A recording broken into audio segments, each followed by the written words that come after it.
সুপ্রিয় এইচএসসি পরীক্ষার্থী বন্ধুরা, তোমাদের সকলকেই ইজি এডুকেশনের পক্ষ থেকে স্বাগত।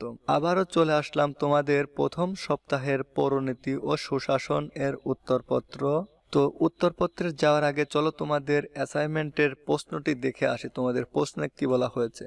তো সুপ্রিয় শিক্ষার্থী বন্ধুরা, তোমরা এখানে দেখতে পারছো তোমাদের পৌরনীতি ও সুশাসন এই অ্যাসাইনমেন্ট প্রথম পত্র আর স্তর এইচএসসি। তোমাদের বিষয় কোড হবে 269, এটা তোমাদের বিষয় কোড। আর তোমাদের অ্যাসাইনমেন্ট নং 1। আর তোমাদের যে নির্দেশনা দেওয়া হয়েছে সেটা হলো পৌরনীতি ও সুশাসনের ধারণা ও পরিধি, এটা সম্পর্কে আলোচনা করতে বলা হয়েছে। এরপরে সুশাসনের বৈশিষ্ট্য, এটা সম্পর্কে আলোচনা করতে বলা হয়েছে। এরপরে রয়েছে পৌরনীতি, সুশাসন, কর্মবিকাশ, এটা সম্পর্কে তোমাদের মোট 3টি বিষয় সম্পর্কে আলোচনা করতে বলা হয়েছে। তো চলো, এই 3টি বিষয়ের খুব সুন্দর একটি অ্যাসাইনমেন্ট আমি তোমাদের জন্য তৈরি করে রেখেছি। তোমরা এটা দেখে তারপর তোমরা লেখা শুরু করবা। তো চলো তোমাদের উত্তরপত্রটি দেখে নেওয়া যাক। তো শিক্ষার্থী বন্ধুরা, তোমরা এখানে দেখতে পারছো শিরোনাম।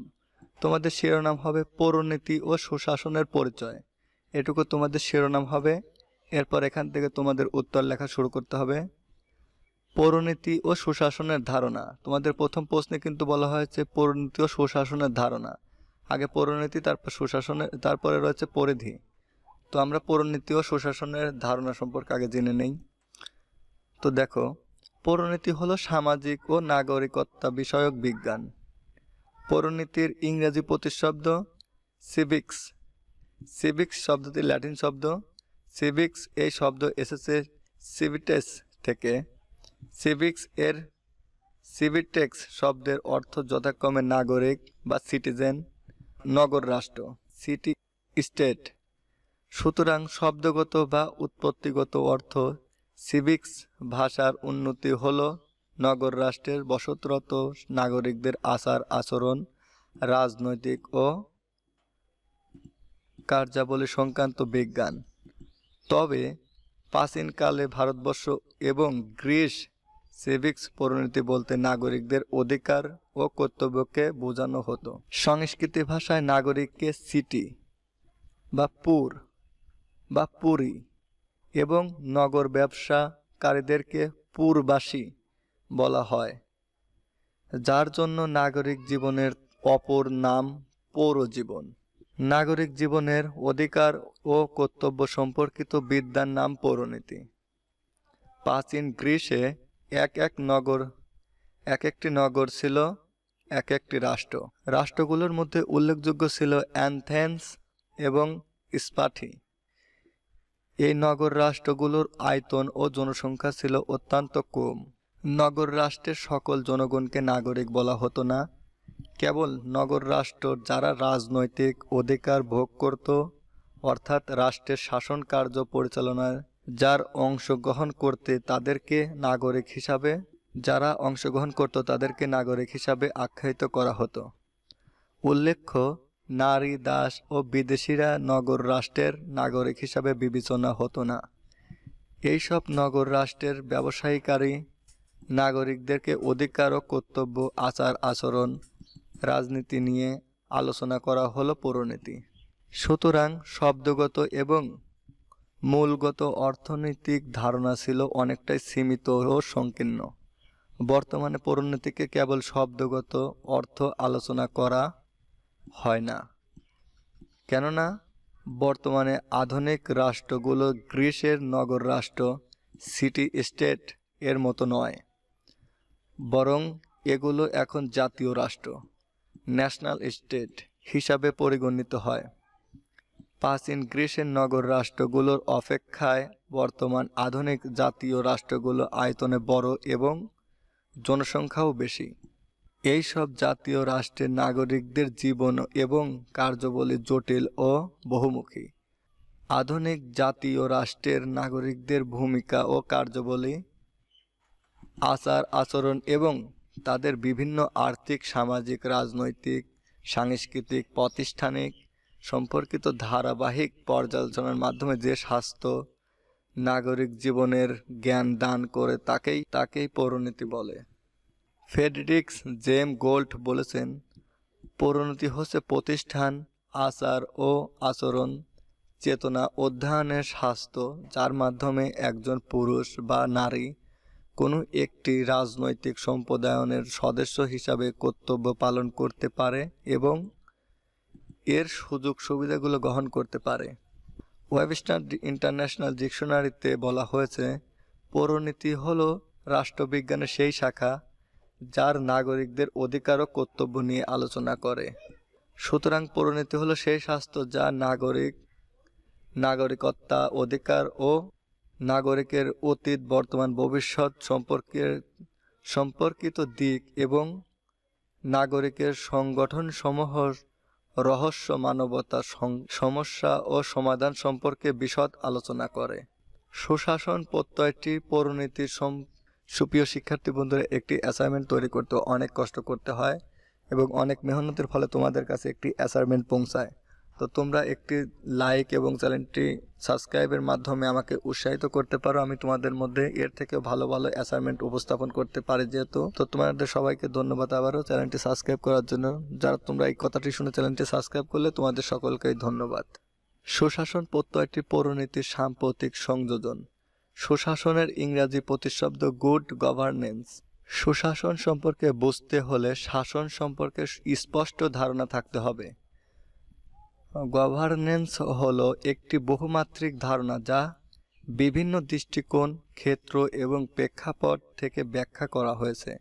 গভর্নেন্স শব্দটি এসেছে কুভ্রেনিয়া নামক ল্যাটিন শব্দ থেকে, যার অর্থ পরিচালনা করা। গভর্নেন্স এমন একটি পদ্ধতি বোঝায় যেখানে একটি পরিকল্পিত প্রক্রিয়ার মাধ্যমে কোনো সংস্থা, সমাজ বা রাষ্ট্র পরিচালনার ক্ষেত্রে সিদ্ধান্ত গ্রহণ ও নীতি নির্ধারণ করা হয়ে থাকে। বর্তমান বিশ্বে জনপ্রিয় হলো সুশাসন। সামাজিক, রাজনৈতিক, অর্থনৈতিক উন্নয়নের পূর্ব শর্ত হচ্ছে সুশাসন। 1998 সালে বিশ্ব ব্যাংকের এক প্রতিবেদনে সর্বপ্রথম সুশাসন প্রস্তাবিত ব্যবস্থা গ্রহণ করা হয়। 2000 সালে বিশ্ব ব্যাংক সুশাসন 4টি স্তর ঘোষণা করে। এই 4টি স্তর হলো দায়িত্বশীলতা, স্বচ্ছতা, আইনি কাঠামো, অংশগ্রহণ। তোমরা এগুলো একটু নীল কালি দিয়েও লিখতে পারো, কোনো সমস্যা হবে না। তো ম্যাককরনি এই প্রসঙ্গে বলেন, সুশাসন বলতে রাষ্ট্রের সাথে সুশীল সমাজের, সরকারের সাথে জনগণের এবং শাসকের সাথে শাসকের সম্পর্ককে বোঝায়। মার্টিন মিনগ সুশাসন সম্পর্কে বলেছেন, ব্যাপক অর্থে সুশাসন হচ্ছে কতকগুলো উদ্যোগে এবং একটি সংস্কার কৌশল যা সরকারকে অধিকতর গণতান্ত্রিক ও জবাবদিহিমূলক করতে সুশীল সমাজের বিভিন্ন প্রতিষ্ঠানকে কার্যকর করে তোলে।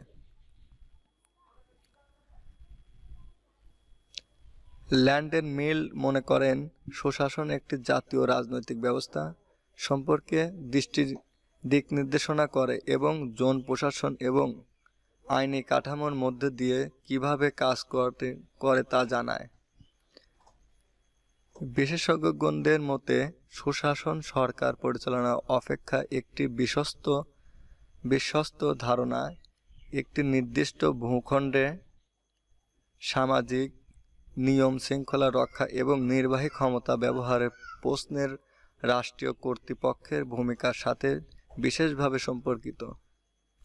পরিশেষে বলা যায় যে সরকার স্বচ্ছতা, জবাবদিহিতা, বিচার বিভাগের স্বাধীনতা, দায়িত্বশীলতা এবং জনগণের অংশগ্রহণের ভিত্তিতে জনগণের তথা রাষ্ট্রের সার্বিক কল্যাণ সাধিত হয়। এরপরে তোমরা তোমাদের প্রশ্নে দেখতে পারছো যে সুশাসনের পরিধি। তো সুশাসনের পরিণতি ও সুশাসনের পরিধি সম্পর্কে এখন আলোচনা করব। যদিও অ্যাসাইনমেন্ট অনেক বড় হয়ে যাচ্ছে, তারপরে কিছু করার নেই ভাই, এটাই দেওয়া হয়েছে তোমাদের অ্যাসাইনমেন্টে। তোমরা এটা কয়েকবার দেখবা, 2বার 3বার দেখার পরে এখান থেকে কিছু বুঝবা, বোঝার পরে নিজের মতো করে লিখবে। ভুলেও কেউ কোনদিন আর কারো অ্যাসাইনমেন্ট কপি করবে না, কারণ তোমাদের এই অ্যাসাইনমেন্টের উপরেও তোমাদের এইচএসসি রেজাল্ট হয়ে যেতে পারে। তো তোমরা সবাই একটু কেয়ারফুল হয়ে থাকবে, যায় একজনের অ্যাসাইনমেন্ট হুবহু কপি করবে না। হুবহু কপি করলে তোমার অ্যাসাইনমেন্টটা বাতিল হতে পারে। তো তোমরা আগে দেখবা, একবার জায়গায় 2বার দেখবা, দেখার পরে সেটা থেকে কিছু বুঝবা, সেটা থেকে কিছু নিবা, নিজের থেকে কিছু যোগ করবা, এরকম করে তোমাদের অ্যাসাইনমেন্টটি কমপ্লিট করবা। তো পৌরনীতি ও সুশাসন এর পরিধি ব্যাপক। পৌরনীতি ও সুশাসন এর পরিধি সম্পর্কে নিম্নে আলোচনা করা হলো। প্রথমটা হচ্ছে নাগরিক বিষয়ক। পৌরনীতি ও সুশাসন মূলত নাগরিকত্ব বিষয়ক বিজ্ঞান। নাগরিকের উত্তম মর্যাদাপূর্ণ জীবন প্রতিষ্ঠা করার পৌরনীতি ও সুশাসনের প্রধান লক্ষ্য। পৌরনীতি ও সুশাসন নাগরিকদের দায়িত্ব ও কর্তব্য সচেতনতা, নাগরিকতা অর্জন ও নাগরিকতার অর্থ ও প্রকৃতি, সুনাগরিকের গুণাবলী সম্পর্কে আলোচনা করে। এরপরে রয়েছে মৌলিক প্রতিষ্ঠানের সম্পর্কিত। তো মানব সভ্যতার ইতিহাসে পরিবার হলো আদি ও অকৃত্রিম প্রতিষ্ঠান। কালের বিবর্তন ধারায় পরিবারের সম্প্রসারণ হয়েছে এবং গড়ে উঠেছে রাষ্ট্র ও অন্যান্য সামাজিক এবং রাজনৈতিক প্রতিষ্ঠান। পৌরনীতি ও সুশাসন পরিবারের থেকে শুরু করে রাষ্ট্র, সমাজ, রাষ্ট্রের উৎপত্তি ও বিকাশ, রাষ্ট্রের কার্যাবলী প্রস্তুত মৌলিক প্রতিষ্ঠানের পৌরনীতি ও সুশাসনের অন্তর্ভুক্ত। রাজনৈতিক প্রতিষ্ঠান সম্পর্কে আলোচনা। সুশাসন এর সাধারণ রাজনৈতিক প্রতিষ্ঠানসমূহ ওতপ্রোতভাবে জড়িত। রাষ্ট্রের ধারণা, রাষ্ট্রের উৎপত্তি, রাষ্ট্রের কার্যাবলী, রাষ্ট্রের সম্পর্কে বিভিন্ন মতবাদ, রাষ্ট্রের উৎপাদন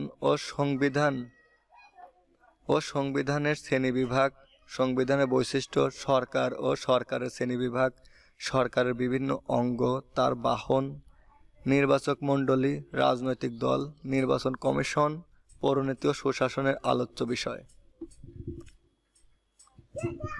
তো এরপরে রয়েছে সুশাসনের বৈশিষ্ট্য। তোমাদের প্রশ্নে যেমন রয়েছে সুশাসনের বৈশিষ্ট্য দাও। তো সুশাসনের বৈশিষ্ট্য, সুশাসনের বৈশিষ্ট্যগুলো হচ্ছে স্বচ্ছতা, জবাবদিহিতা, জনগণের নিকট গ্রহণযোগ্যতা, স্বাধীন প্রচার মাধ্যম, দুর্নীতিমুক্ত অংশগ্রহণমূলক আইনি শাসন ও বিচার বিভাগের স্বাধীনতা, জনবান্ধব প্রশাসন, জীবন ঘনিষ্ঠ কল্যাণমূলক, জনগণের নিকট গ্রহণযোগ্যতা ও দক্ষতা। এটাই ছিল তোমাদের সুশাসনের বৈশিষ্ট্য। তাই প্রত্যেকটা পয়েন্টের উপর তোমরা কিছু লিখে দিতে পারো, কিছু লিখে দেওয়াই তোমাদের জন্য ভালো হবে আর কি। এরপরে রয়েছে পৌরনীতি ও সুশাসনের ক্রমবিকাশ। তো তোমরা প্রশ্নে দেখতে পারছো পৌরনীতি ও সুশাসনের ক্রমবিকাশ, এটাই তোমাদের শেষ স্টেপ। তো পৌরনীতি ও সুশাসনের ক্রমবিকাশ। মানুষ সামাজিক জীব, স্নেহ ও ভালোবাসা প্রত্যাশী মানুষের সঙ্গতির জন্য সমাজবদ্ধ হয়ে বসবাস করতে চায়। মানুষ সমাজ ছাড়া বাঁচতে পারে না। সুদূর অতীতে সমাজবদ্ধ মানুষের জীবনকে কেন্দ্র করে কতকগুলো নিয়ম কানুন নীতি রীতি প্রচলিত ছিল। প্রাচীন গ্রিস যারা রাষ্ট্র পরিচালনায় অংশগ্রহণ করত তাদেরকে বলা হতো নাগরিক। আর নাগরিকদের অধিকার ও কর্তব্য নিয়ে জ্ঞানের যে শাখায় আলোচনা করা হতো তাকে বলা হতো পৌরনীতি। আর আধুনিক রাষ্ট্রের লক্ষ্য হলো জনগণের কল্যাণ। এজন্য আধুনিক অধিকাংশ রাষ্ট্রকেই জনকল্যাণমূলক রাষ্ট্র বলা হয়। বর্তমান রাষ্ট্রের লক্ষ্য হলো সুশাসন প্রতিষ্ঠা। সুশাসন একদিনে প্রতিষ্ঠিত হতে পারে না। সুশাসনের ধারণাও একদিনে গড়ে ওঠেনি। ক্ষমতা স্বতন্ত্রকরণ নীতি, বিকেন্দ্রীকরণ নীতি, বিচার বিভাগের স্বাধীনতার প্রসঙ্গ ও দাবি, প্রশাসনের স্বচ্ছতা ও জবাবদিহিতার প্রসঙ্গ, আইনের শাসন প্রতিষ্ঠানের দাবি, মৌলিক অধিকার ও মানবিকতার দৃষ্টান্ত স্থাপন, এই সব কিছুই পৌরনীতি ও সুশাসনের আলোচনা করা হয় বা এগুলো হলো পৌরনীতি ও সুশাসনের আলোচ্য বিষয়। তো সুপ্রিয় শিক্ষার্থী বন্ধুরা, জানি অ্যাসাইনমেন্টটা অনেক বড় ছিল, তারপরেও তোমরা দেখেছো, তোমাদের সবাইকে ধন্যবাদ। আর এই চ্যানেলে এখনও চ্যানেলটি সাবস্ক্রাইব না করে থাকলে তোমাদের চ্যানেলটি সাবস্ক্রাইব করার জন্য জোর অনুরোধ করা হলো। সবাইকে ধন্যবাদ।